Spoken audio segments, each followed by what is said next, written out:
Good morning, everyone. So let us begin.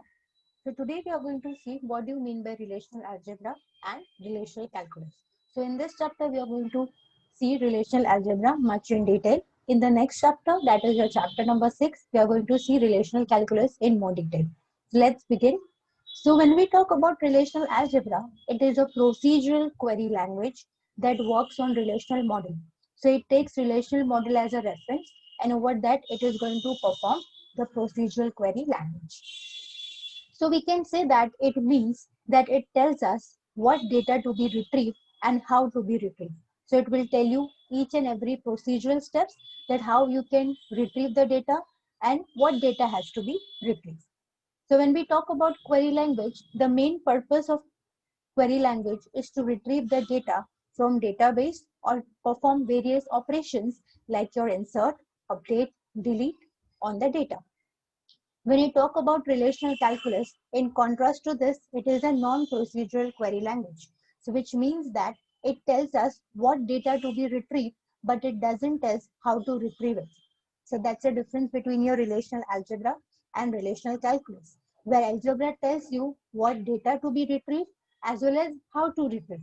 But if I talk about relational calculus, it tells us what data to be retrieved, but it doesn't tell us how to retrieve it. So let's begin more in detail.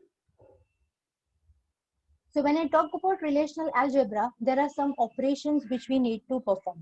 So the operations are select operation, project operation, union operation, set intersection operation, set difference operation, which is also called as minus at times, Cartesian product, and the last is rename operation. So when I talk about relational algebra operation, it is categorized into three types. One is unary operators, second is binary operators, and the third is derived or extended operators. So when I talk about unary operators, there are those operators which will take single table as input and it will give you the output. So the example of unary operators here can be your select operation, your project operation, and your rename operation. When I talk about binary operators, it will take two tables as input and it will give the corresponding output.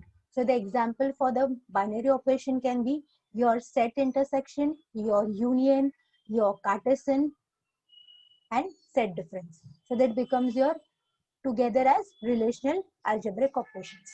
So let's move to next. Next, whenever we talk about algebraic operations, we will have some algebraic notations also. So here over your screens, you can see there are algebraic notations. Like for select, we use sigma. For project, we use pi. For union, we use u as an operator, which is a mathematical function. Similarly, intersection, we have a mathematical algebraic representation.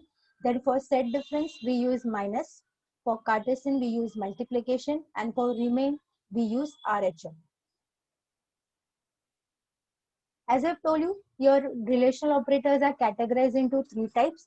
The first is your unary, second is your binary, and the third is derived or you can say extended operation. So under this, we have three categories. That is your natural joint. Then you have your outer joint, which is of three types: left outer joint, right outer joint, and full outer joint. And the last is the division operator. So we'll take each of them in much detail. So we are going to start with the very first, that is your select operator, which is denoted using sigma. So it is used to find the tuples or rows in a relation, or you can say or tables, which satisfy the given condition. So the syntax of the select operator, you have a algebraic notation, that is sigma. Condition and predicate is one and the same. At times it is referred as condition, at times it is referred as predicate, and from which table or relation you want to have. Okay, so to be very simple, we can have notation as sigma. P is nothing but the condition and R is from the table or relation from where you want to have your data. So in P, you can also use some propositional logic which can act as the connectors, just like your AND operators or and not operators. We can also use relational operators which can be equal to, not equal to, less than and greater than, less than and greater equal to. So these are also possible that we can use this whenever we required. So let's take an example for select operator. So here we have taken a table that is called as customer, which has field customer ID, customer name, and customer city. So we are going to have a query which will fetch the details of the customer who are living in the city called Agra. So here the query will be, first you have to write the select algebraic notation, then you have to write the customer city. Okay, I want Agra, I want to fetch the detail for city Agra, and from which table I want, from the customer table. So together my query is select customer city equals to Agra, and the name of the table is customer. So in the output, you can see that you will get details of the customers who are living in Agra. So as per my table, I have two records, that is customer ID C10100 and C10111 are the two records which are living in the customer Agra. Customer city is Agra. Okay. So you have to write it down the query in this way. First will be your select clause, the attribute which you want to refer along with its value and from the table where you want to fetch from. Let's move to the next. Next we have second, that is project or projection operation. Okay, it is denoted using a pi sign. So it is used to select desired columns or attributes from a table or relation. It is just like your select statements into your SQL statements. So notation is you have to write the projection sign, that is pi, A1, A2 up to AN, and R is nothing but the relation of the table where you want to fetch the results. So your A1, A2, A3 is attribute names of the relation R. So we will take the same example wherein we have a customer table and which has the fields customer ID, customer name, and customer city. The query here is we are going to use a projection operator. We are going to write customer name and customer city from which table, that is your customer table. So here whatever I will be projecting, I will see the same thing as an output. So it is just like your select statement. Whatever you are writing in the select query, you get the same resultant columns into your output. That's the same here. So here you can see in your example, you have a customer name and the customer city, which is projected as an output from the customer table. Next, third, we have union. So we are going to use union operator, which is denoted by U symbol, and it is used to select all the rows or the tuples from the two tables or relation. Always remember that whenever you want to have union, you need to have two tables. Okay, that is why when we talk about union, they are considered as your binary operators because they are taking two tables as input and it is giving one table as a result and output. So the syntax of the union operator is table 1 union table 2. So in other words, we can write it as R1 union R2, that is your relation 1 union relation 2. So here in this, we have taken an example. There we have two tables, that is a course table and we have a student table. So the course table has field course ID, student name and student ID. And similarly, we have a student table which has a student ID, student name and student age. Okay. So whenever we are doing or we are performing a union operator, we have to always make sure that we should have a common point between your two tables. Okay. So here in this example, you can see that we are having a student name, which is a common point between your course table and the student table. So we are going to perform the union over this column. So let us see. So first I'm going to write projection. So what I want to project, I want to project the student name from course table, union project student name from the student table. So here I'm going to get the combined student names from both the table, that is your course table and the student table. But you have to remember one thing here, that though my student name from course table and the student table have duplicates name, but that cannot be there into my output. My output will have only distinct value, repeated values or the duplicate values are eliminated. Next we have set intersection. So set intersection is denoted by the intersection sign and it is exactly opposite of the union operation. So it is used to select the common rows from two tables. So the syntax is table name 1 intersection table name 2. So in simple words, we can have relation 1 intersection relation 2. So let's take an example.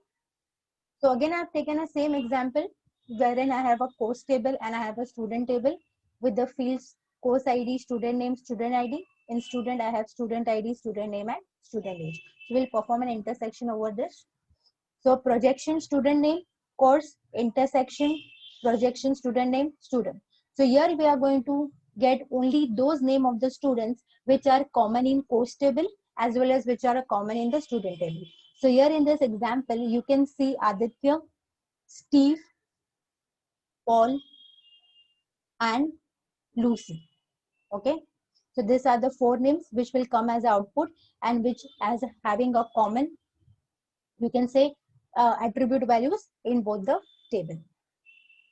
Next we have set difference. So it is denoted by using a minus sign. So whenever we have two relations, that is R1 and R2, and we want to select all those tuples or rows that are present in relation 1 but not present in relation 2, then this can be done using set difference, which is denoted as R1 minus R2. So the set difference is also at times referred as minus. So syntax here is table underscore name 1 minus table underscore name 2, notation R1 minus R2. So we'll take an example here. So let us write a query to select those students' name that are present in student table but are not present in course table. Okay. So the query will be, we are going to write projection, that is student name from student table minus projection student name from the course table. So here in this output, you can see the names which are present in student table, but they are not present in the course table. So whenever you want to find the difference between two tables, then you are going to use set difference operator. Next, we have Cartesian product, which is denoted as multiplication sign. Okay. So Cartesian product is denoted by X symbol. Let us say that we have two relations, that is R1 and R2, that the Cartesian product of these two relations, that is R1 into R2, would combine each tuple of first relation R1 with the each tuple of second relation R2. So Cartesian product is nothing but, you can say, a cross product between your two relations, where it will combine each tuple of first relation R1 with each tuple of the second relation R2. So the notation is R1 into R2. So we'll take an example here where we have a table 1. Name is R, which has fields column A and column B. Similarly, we have a table 2S, which has field column X and column Y. So now we are going to find the Cartesian product of table R and S, that is R into S. So R is multiplied by S. So here you can see in the output that we have found the cross product of all the rows of R and all the rows of the S. So in example, you had seen that initially we had 3 rows in table 1 and we had 3 rows in table 2. So when I multiplied this both, that is 3 into 3, give me 9 rows, and that 9 rows are seen as the output. Okay. So every tuple of relation 1 will be multiplied with the every relation of tuple 2. So that is your Cartesian product, or you can say cross product of the rows. Next we have, that is rename operation, which is denoted using RHO. So whenever you want to rename a relation, or you can say an attribute of a relation, they can use rename operation. So the syntax is, first you need to have the relation sign, that is denoted as RHO. Then you will open a bracket, new relation name, comma, old relation name, and close the bracket. So here I have taken an example where I want to rename customer underscore name as cust underscore names. So here first I have to write it down, what will be the name, or you can say a new name, that is cust underscore name, comma, what was my old relation name, that is customer underscore name. So I have taken the same example here. For example, if I have a customer table and we want to fetch customer names and we are renaming the resulting relation to cust name. So initially my name was customer table, which has field customer ID, customer name, and customer city. After writing the rename query, my table is renamed to cust underscore name.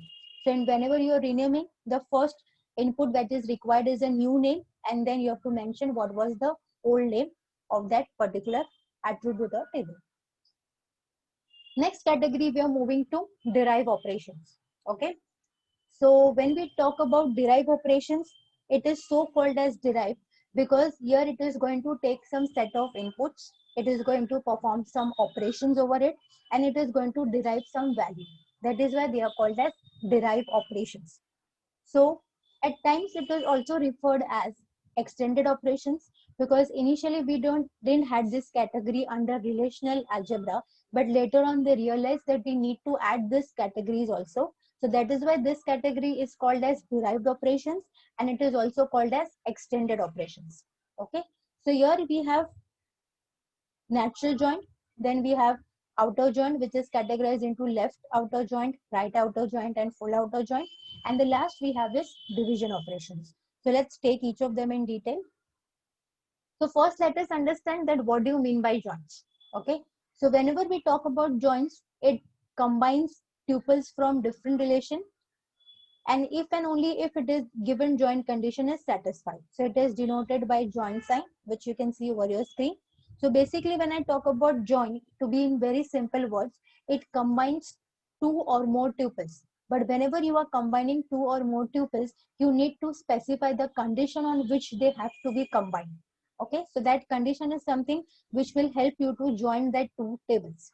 So mostly when I talk about joining operation, you need to find a common point between two tables which help you to join.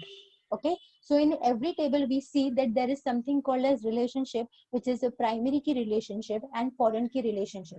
So this is the relationship which always helps you to join the two tables. So whenever you are attempting to join two tables, you have to first identify the primary key relationship and the foreign key relationship of the table. Always remember, one table primary key, when it moves to another table, it becomes the foreign key. So with the help of joins, you are able to identify the relationships between the two tables, and with the help of that relationship, we can combine those tables. Okay, so we'll take an example for the same. So here you can see that you have an employee table and you have a salary table. Your employee table has fields, employee code, and employee name. Similarly, you have a salary table which has fields, employee code, and salary. So here in this example, you can see that employee code of employee table is a primary key. And when it moves to salary table, it becomes a foreign key. So we have a common relationship between these two tables, and that is nothing but employee code. So we can write an query that is employee joins salary, because we have a common point between these two tables. So we can easily join them. So let us see what is the resultant table. So the resultant table is your employee code, your employee name, and the salary. Since we had an employee code as a common point between the two tables, with the help of that, the joining was possible and we had performed the joining. Next, when we talk about join operation, it is categorized into three. First is natural joint, which is also called as inner joint. Second, we have an outer joint, which has three categories: left, right, full. And next, we have a equijoint. We'll take each of them in detail. So when I talk about natural joint, it is a set of tuples or all the combinations of relation 1 and relation 2, which is denoted as RNS here, and that are equal on their common attribute names. So as I've already told you before, that whenever we want to perform joins between two tables, we need to identify the common attributes between them, because that common attributes will help you to join that two tables. Okay, and mostly that common attributes are nothing but your primary key and foreign key relationship between your tables, which helps you to join them. Okay, so this natural join is same as your joining definition, so it is also denoted with the same join notation. Remember one thing, natural joint is also called as inner joint.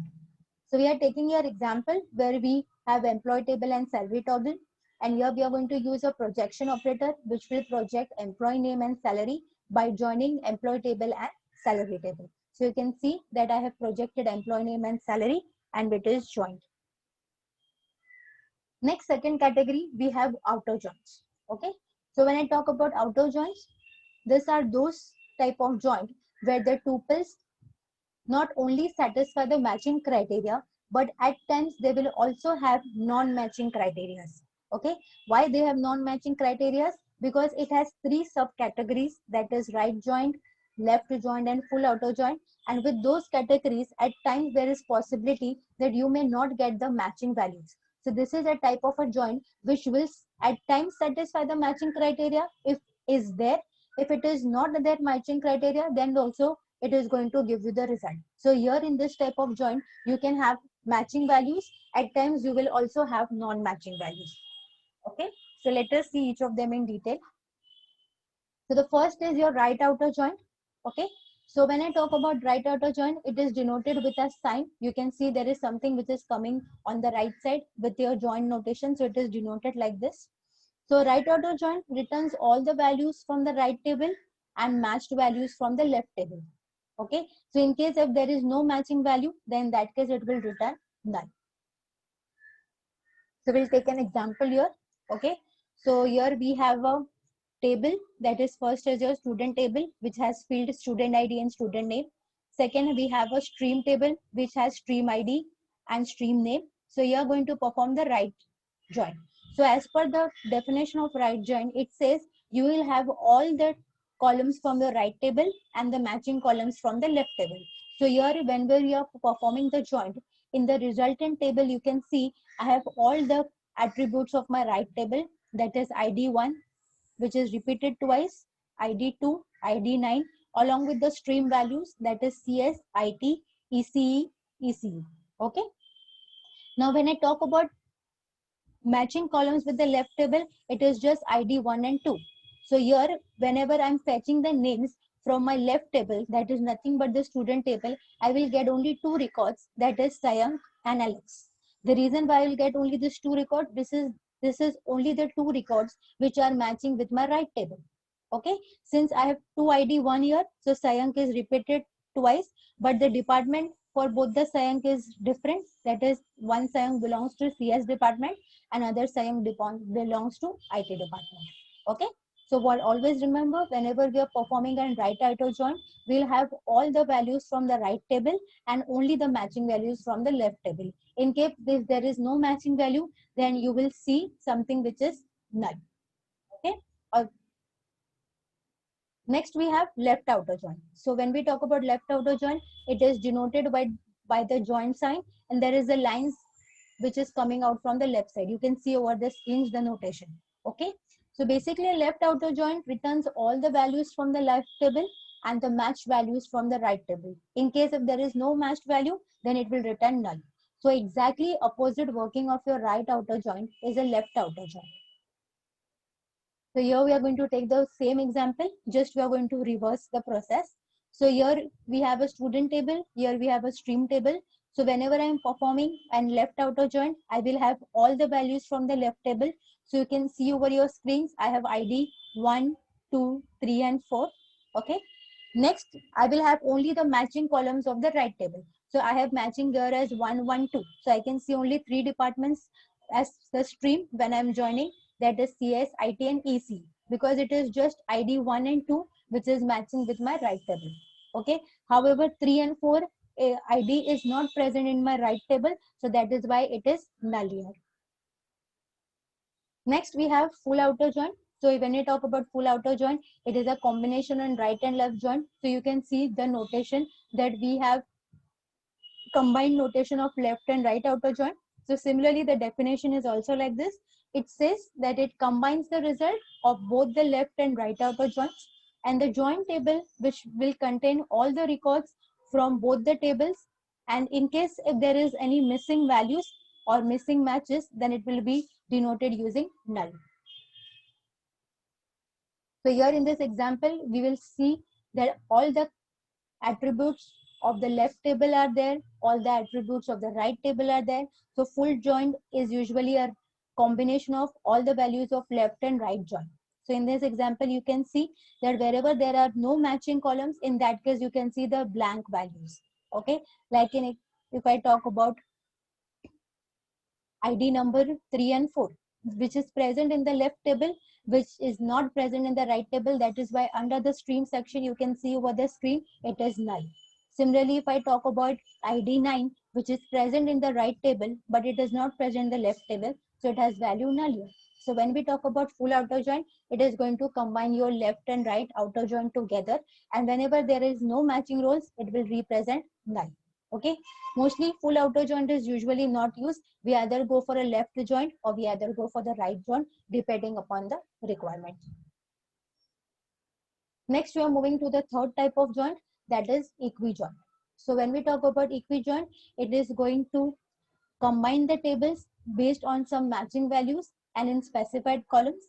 So one thing you have to always remember here, that the column names does not need to be same, but the resultant tables can contain repeated columns. Okay, so you can perform equijoint on more than 2 tables at single point of time. Okay, so in equijoint there should be some condition, and basis of that condition you are going to match both the tables and you are going to equalize. Okay, so here in this example you can see we have a 2 table named as new 1 and new 2. Point to be note here is that in new 1 table you have 5 records, but if I talk about new 2 table, it has 6 records. Okay, so now you are going to perform the join between these two. So let us see how you are going to perform the join. So the query here is select star from new 1, that is your table 1, performing the join, that is join on new 2, or the condition is new 1.id equals to new 2.id. So the id of table 1, that is new 1, is going to be joined with the id of table 2, that is new 2. So the bifurcation is given. You can check over your screens that we have ID 4 which is present in new 1 table, but which is not present in new 2 table. Similarly, we have an ID 6 which is present in new 2 table, but it is not present in new 1 table. So this both ID will be automatically eliminated because the condition is new 1.id equals to new 2.id. So all the IDs which are matching, that only we are going to combine together and we are going to get as a resultant. Now, since your new 1 table has less rows as compared to your new 2 table, so your ID number 5 is repeated twice into your final output. You can see that. Because if I talk about new 2 table, the ID 5 has 2 entries. One ID 5 has column value B5 and another ID 5 has column value C5. So since there are 2 ID 5 there, but it is just one ID 5 in new 1, so in that case, your ID 5 of new 1 table is repeated twice in the resultant table. So in equijoint, even if there are repeated columns, there is no issues with that. But the end of the day, whatever condition you are written, that should be equalized, that should be matched. Okay. So here we are matching IDs of both the table, and we can see that in the resultant table. Next, we are moving to the division operator. So before we start with division operator, first understand what are the conditions for division operator. So whenever I want to perform a division operator, let us say A divided by B, it can be applied if and only if it follows the 3 conditions. So the very first condition is attributes of B is a proper subset of attributes of A.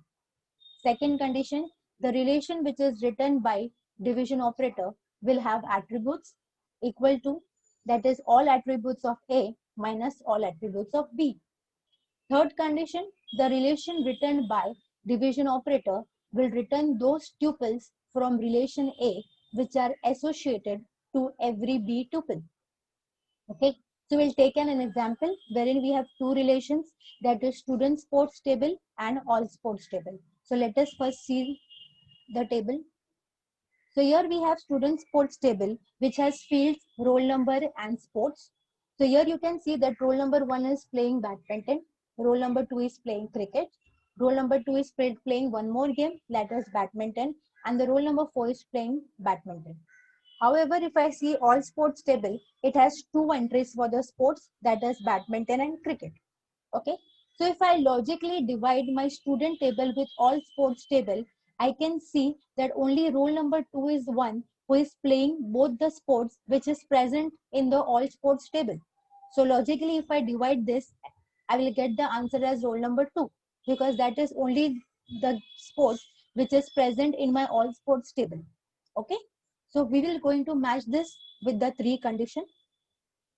So the first condition is the operation is valid as attributes in all sports is a proper subset of attributes in student sport. Yes, because all sports has badminton and cricket which is present in the student sports as well. Second, the attributes in resultant relation will have attributes. So roll number sports minus sports. So something which is uncommon and which will help you to identify the sports is a roll number. So this condition is also true. Third, the tuples in the resulting relation will have those roll number which are associated with all B's tuple. So yes, it is true here as well because badminton and cricket is played by roll number 1 and 4.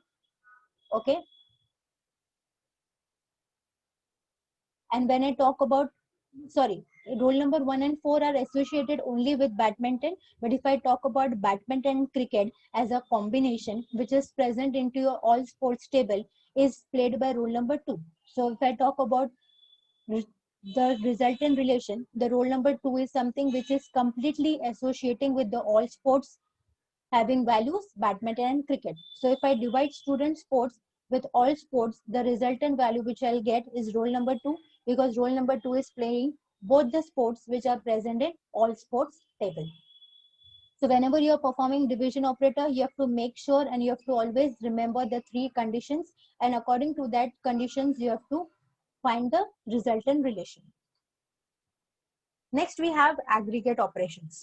So when we talk about aggregate operation, it always takes collection of values and it will return a single value.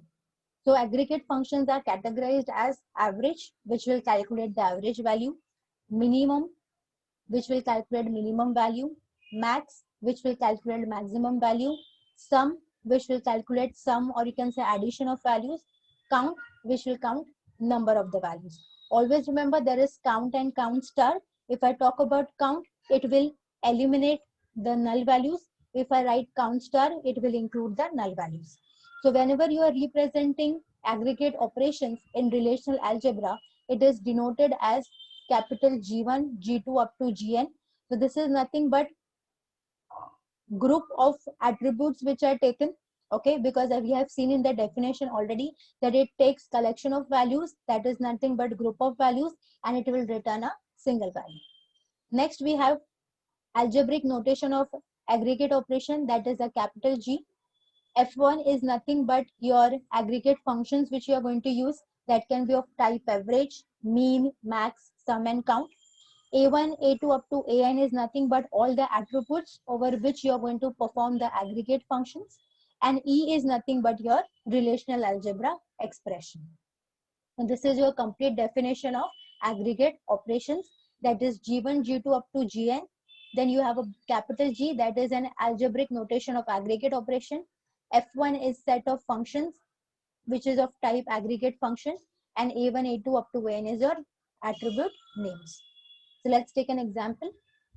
So here we have an relation R which has column values A, B and C.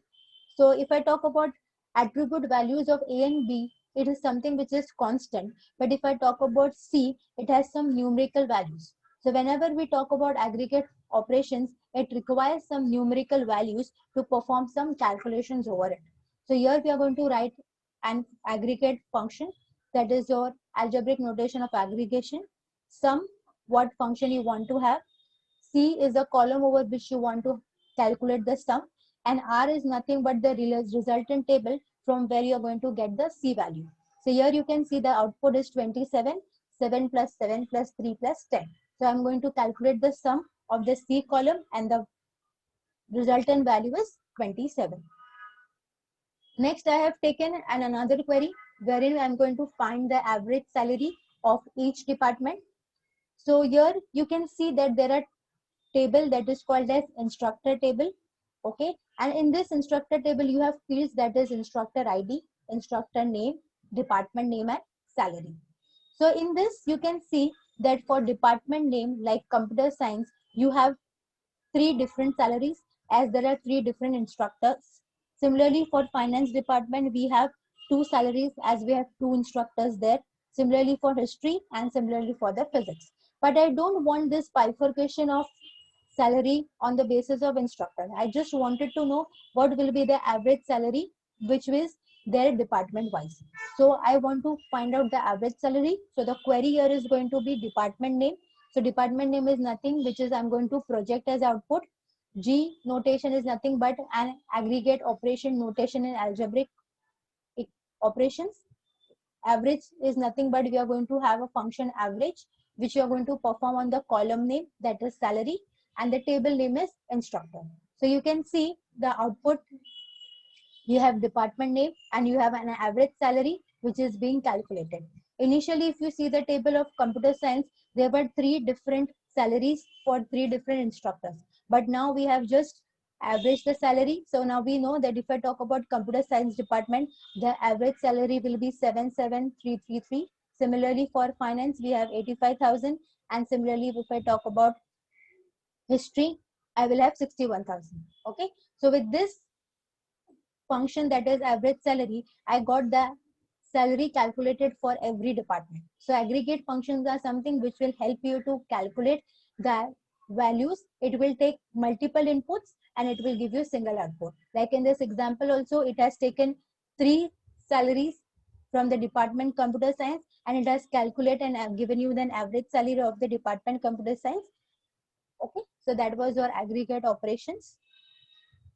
So hope you all have understood. So that's it for the day. For the next lecture, we are going to start with chapter number 6, that is your relational calculus. Okay, thank you everyone.